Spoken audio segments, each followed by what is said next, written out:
Best-selling author Alice Hoffman's latest novel explores little-known details and stories about Anne Frank's life before she went into hiding. It's called When We Flew Away. Alice, thank you so much for your time today. Oh, thanks for having me. Let's talk a little bit about the research and just that collaboration. Well, this is a very different kind of project for me because Scholastic Publishing came up with the idea. They thought it was really important to tell Anne's early story. And they then went to the Anne Frank house in Amsterdam. And then they both came to me and asked me if I would like to write the novel of her life before the family went into hiding. And I was incredibly honored and scared and said yes. It's a big project. I mean, so many people have so many connections to the book. It's such a piece of history that you get little pieces of that, especially through this young girl's eyes. I mean, that was a big challenge. How did you feel, getting to be the person who gets to tell the story? It felt like a dream to me, to tell you the truth. Yeah. That book had been incredibly important to me when I was 12 years old. I felt so connected to it, and I felt like it was part of the reason I became, maybe the whole reason I became a writer. I never thought that a young Jewish girl could write a book. We read mostly books written by men, if not all, Yeah. and it was a book that changed my life, and I think it changed a lot of people's lives. Was 12 years old, was that the introduction, like as far as like when you first read the book? That's when I first read the book. And I do think that when you're 12 years old, it's a really important time as a reader. And what you read when you're 12 really forms who you become as a person.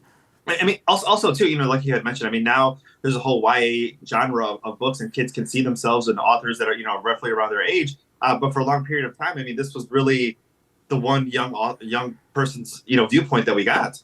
100%. And the interesting thing about it is that she feels so immediate and so real. When you read that book, you feel like you know her.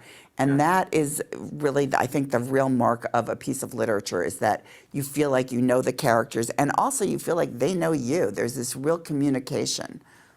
Tell us a little bit about, what you discovered, and what we're going to see in the book as far as some of those, little known details and stories about her life.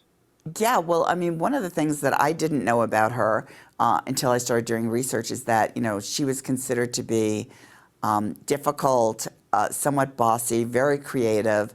She had an older sister who was, the good one, the beautiful one, the one that went to the more academic school. And it made all of the things that I found out about her made me love her even more and made me feel more connected to her. Yeah, oftentimes, you read this book, but then you're like, she was a 12-year-old, she was a young girl, just like other, young girls, and they go through things with their siblings and, within their family as well, too. Yes, exactly. And I felt, I feel like that really is the mark of literature. I think that's why we read books, is to know about other people's lives and then feel that we are living those lives with them.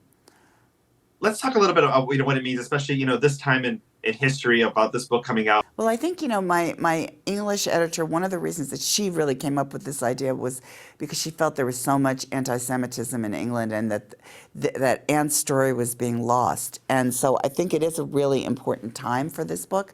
But, it's a very specific story about anti-Semitism and about a Jewish girl who's murdered and about what the Nazis did in the Netherlands. But it's also about what it feels to be other and to be an immigrant and to not be part of society. So I think, like, on two different levels, it's very important for these times right now. Is this book aimed at like the same 12-year-old like audience, is a little bit older, skew a little bit younger? Tell us a little bit about, the audience for the book. Well, that's interesting because it's published as a middle reader, but I don't think of it that way. I feel like it's really for everyone. It was written for everyone. It's written for adults, for young adults. I think, I never feel like I'm writing just for children, because I think it's something that we all could read, and I don't feel like I have to write in a different style or write down to children, because as a 12-year-old, I was always reading my mother's books. Yeah. So I feel like, and there's so many adults reading young adult books and children's books. So I think there's a real crossover. I mean, especially now too. I mean, maybe talk a little bit, speak to the parents of maybe reading it together. I mean, these are Yes. heavy subjects that maybe a young kid may not fully understand, but maybe the two of them can kind of talk about it together and maybe reading the book. It's a good family thing to do.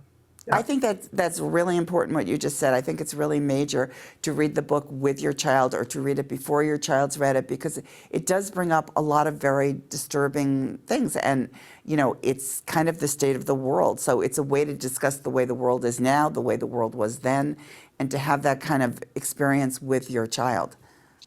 Wonderful. Well, Alice, thank you so much for your time today. When We Flew Away, in stores now. Thank you so much. Thank you.